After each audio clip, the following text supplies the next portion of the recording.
This is Chef Ken Arnone, and we're going to be bringing to you a demonstration on the classic marinara tomato sauce. First thing to understand is that the word marinara means in the style of the sailor or the sailor's style. And in the 16th century, when they first brought tomatoes to Naples, this is where the sauce began and it has its origins. First thing to do is to talk about the ingredients themselves. And once again, like many other dishes that are seen around Italy, it's important to understand that there are slight regional differences and/or preferences. First today, we're going to start with the Colavita extra virgin olive oil, which is an important part of the sauce, certainly adds a tremendous amount of flavor. Next would be diced onions. Now, something to consider here is that in Naples, sometimes we will see that some people don't even use onions at all, but more often than not, throughout Italy, it is found as one of the major ingredients. Next would be garlic. You have two options, or actually three. You could use sliced garlic, chopped garlic, and also you could use a crushed clove of garlic and remove it from the oil after you sweat it or saute it, so that some people don't like to have that predominant garlic flavor. One thing that's important that I'd like to make note is that when you're dealing with garlic, you want to make sure that you split the clove up the center and remove that center vein if you have it. That is the growing part of the plant, and if that's not removed and it has already began to germinate or grow, you're going to have that repeat or get indigestion. So you want to make sure that you remove that center vein from the garlic clove. From there, we're going to go on to the most critical aspect of marinara, and that would be the tomato.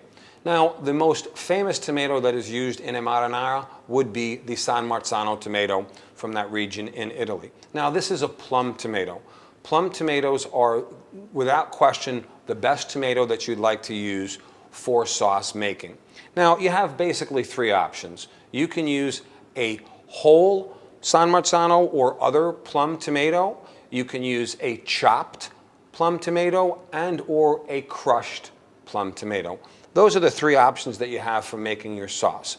Other than that, you will have salt and pepper and basil that will be a part of it. And also sometimes people will put a tiny pinch of crushed red pepper in their sauce. And those are the basic ingredients for the marinara sauce. So now that it's time to cook the marinara, you want to make sure that you select the proper pan. You want to have a heavy bottom saucepan that has relatively high sides to it.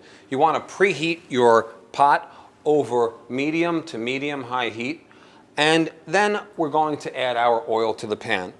You want to preheat the pan first, again, before adding the oil. Otherwise, you're going to break down the extra virgin olive oil. And when we add this, we want to add enough oil to the bottom to generously coat the bottom of that pan to make sure that we can allow the onions to cook or sweat properly. So for this, we have half of an onion, a medium-sized onion. You can choose to use and I'm not even going to use all of this for the amount of tomatoes that we have here. You can choose to use a yellow onion or a sweet onion would work well for this. Now, the important of this stage here is that we want to sweat or cook the onions without coloring the onions. We do not want them to brown. A little trick that you can use is to take a lid and put it on the pan, and what this is going to do is introduce a little bit of steam or moisture into the pan, which helps keep that temperature down, allows the onions to sweat or cook gently without coloring. And the way that we can tell that the onions are ready is that they'll begin to turn translucent and lighten in color.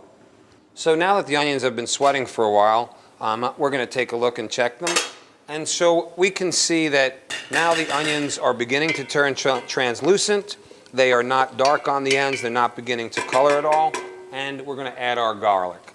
So here we have 2 cloves of sliced garlic. Make sure that we stir that up nicely. And at this point, we would like to cook this until the garlic gets very aromatic. And it can begin to brown lightly on the ends, but we do not want it to get completely brown. And again, now we're over low heat here so that we're not coloring this. Okay, so now that we've had the garlic cooking for a while, and it's definitely getting very aromatic, and it's just beginning to brown very, very slightly on the ends. So now we're going to add our tomatoes. And as I had said earlier, a combination is good, we're going to use today 1 can of the plum or the San Marzano tomatoes. And always pour away from you.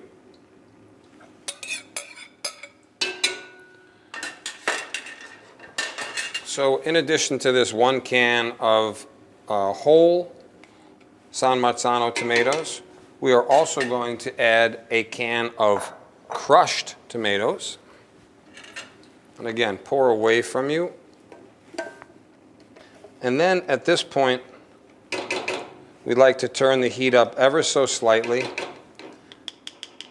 So right now we have 1 can of whole San Marzano tomatoes and 1 can of crushed tomatoes, and these are 28-ounce cans. First we're going to stir to mix everything gently, and then we're going to turn the heat up to medium-high and allow this to come up to a gentle simmer. Now that the marinara has come up to a gentle simmer, we're going to add some kosher salt. And the reason that I like to use kosher salt or sea salt is for purity reasons. Brings out the natural flavors of the item much better. We're also going to add some fresh ground black pepper. And of course, with respect to your dietary concerns today, if you'd like to add no salt or less salt, or you don't like the spice, you can add less pepper or no pepper at all.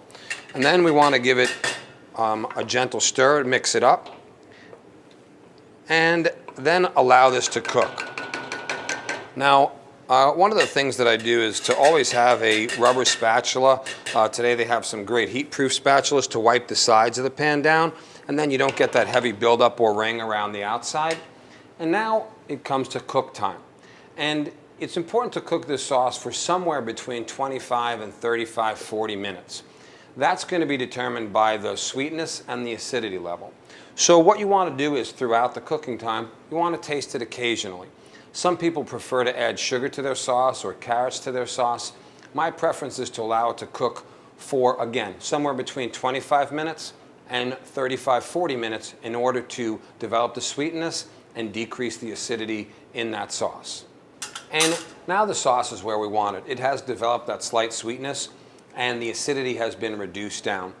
One important thing at this point is that we're going to add some fresh basil. You want to add the basil towards the end of cooking because prolonged exposure to that heat or cook time really can kill the flavor of basil. So you can add it in the last 5 or 10 minutes of cooking. You can also add it directly to the pasta itself. One of the things that I'm going to do here is show you how to do what's called a chiffonade, or a very thin cut on the basil. So we wash the leaves and place them gently or stack them on top of each other. Use the front portion of your knife where the blade is nice and sharp and thin, and then just cut right through the side of the leaves.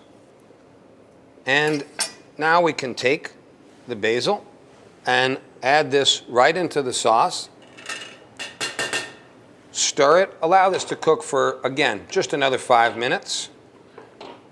And that is how we would finish our traditional style marinara. One thing that's important to make note of is that this sauce, once it's cooked, will last in the refrigerator for about 4 to 5 days. And you can also jar it if that's something that you do canning. Once you cook it, you can jar it and it can store for a couple of months. Or you can put it in plastic containers or Ziplocs and you can freeze it. 30 to 60 days in the freezer is probably about the maximum time that you want to have it in there. And that is our demo on marinara sauce.